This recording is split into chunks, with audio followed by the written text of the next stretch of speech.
రచన 1972 సంవత్సరం నాడు రాశాను ఆయన. 24 గంటల్లో 108 పద్యాలు రాసే శక్తి భగవంతుడిచ్చారు. ప్రక్కన ఒకరు పద్యాలు అందిస్తుంటే రాసినట్లుగా వ్రాయగలిగాను. కానీ తరువాత ఈ శతకమును గాజులమణ్యం వాస్తవ్యులు తెలుగు పండితులుగా పనిచేస్తున్నటువంటి వారు విద్వాన్ అవిలాల వెంకటరామారెడ్డి గారు చూచి వ్యాకరణాది దోషములను సవరించి నా కృషికి ఎంతయో సహకరించినారు. వారి పాదపద్మకు నమస్కారములు.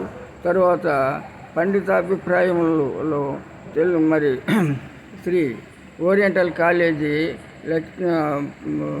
ప్రిన్సిపాల్గా ఉన్నారు అప్పుడు వారు.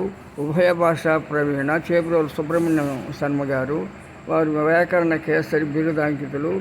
తర్వాత వారు తమ యొక్క అభిప్రాయ ఆశీస్సులను ఇచ్చారు. అక్కడ సముద్రాల లక్ష్మయ్య గారు ఓరియంటల్ కాలేజీ సంస్కృత లెక్చరర్గా ఉన్నారు. వారు తమ యొక్క అభిప్రాయ ఆశీస్సులను వసంగారు. పూడి వెంకటరామయ్య గారు ఓరియంటల్ కాలేజీ లెక్చరర్గా ఉన్నారు. వారు పద్య రూపంలో తమ అభిప్రాయం ఇచ్చారు. అప్పుడు గండ్లూరు దత్తాత్రేయ శర్మ గారు అప్పుడు అష్టావధానం చేస్తూ వచ్చారు. వారు ఓరియంటల్ కాలేజీలో చదువుతూనే అష్టావధానం చేస్తూ వచ్చారు. వారు పద్య రూపమున తమ యొక్క అభిప్రాయమును వసిగారు. వారికి ధన్యవాదములు.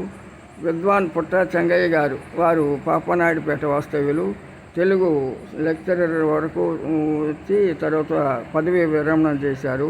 వారు తమ యొక్క అభిప్రాయములను ఆశీస్సులను వసిగారు. వీరందరికీ కూడా నా యొక్క హృదయపూర్వక వందనములు, ధన్యవాదములు తెలియజేస్తున్నాను. హరి ఓం.